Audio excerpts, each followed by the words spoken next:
Today we're going to be finally taking a look at a watch from a brand I've been wanting to see forever, basically since day one, since they came out.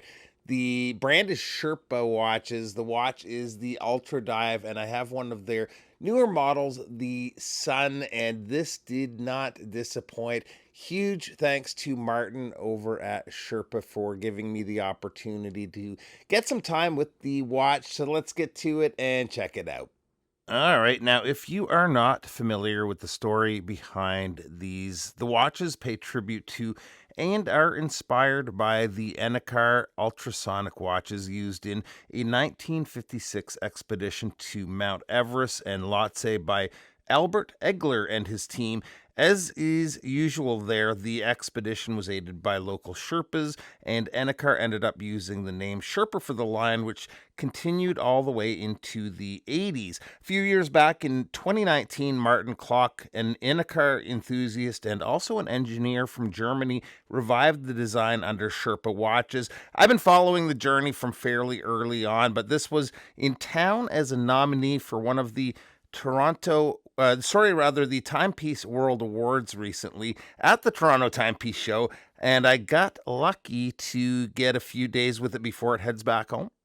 Since I have it right here, a quick look at the challenge coin that was given out during the Timepiece World Awards and the Toronto Timepiece Show. Pretty cool little keepsake, but let's start with the dial here, if we can make sure we're in focus, and work our way out. And first of all, the colors are beautiful. The dial has a sunray finish, which is accentuated even more so by the fact that it's a curved dial. Up top, we have the applied logo and Sherpa there. Then down at the 6 is Aquadive Automatic. Then below that is Made in Germany. Over at the 3 is the date with the date in red. The markers are applied with larger markers at the 6, 9, and 12, and they also have the lume plots reversed. The hands are filled with lume, and I especially like how the second hand has lume at the end and center of the hand. The lume is X1 Superluminova, and it's solid, nice and bright and long-lasting, so good legibility in low light. The internal bezel is operated by the top crown, which is a push-pull crown, and I like the fact that you need to pull out the crown to engage the bezel. I've had many watches where that's not the case, and it ends up turning on its own, so that is great to have. Both crowns are their proprietary monoflex compressor crowns and made by Sherpa. Both push-pull and both protected by the large crown guard, which is a useful thing to have and just plain old looks cool on the watch. The case is pretty well completely brushed, nice finish work, and nice curvature of the lugs. I also like the wide faceted edges on the lugs there. The case back, like you often see on compressor divers, has the dive helmet. It's surrounded by chains engraved there. Now, a couple interesting things with this is, one, it's using the Stop bayonet compressor closing system. It uses a twist lock system, which is shown by the arrows on the case back and the underside of the crown guard between the crowns. The deeper you go underwater, the more the case back is pressed against the gasket. Not many brands out there using systems like this, so that's a really cool thing with the watch.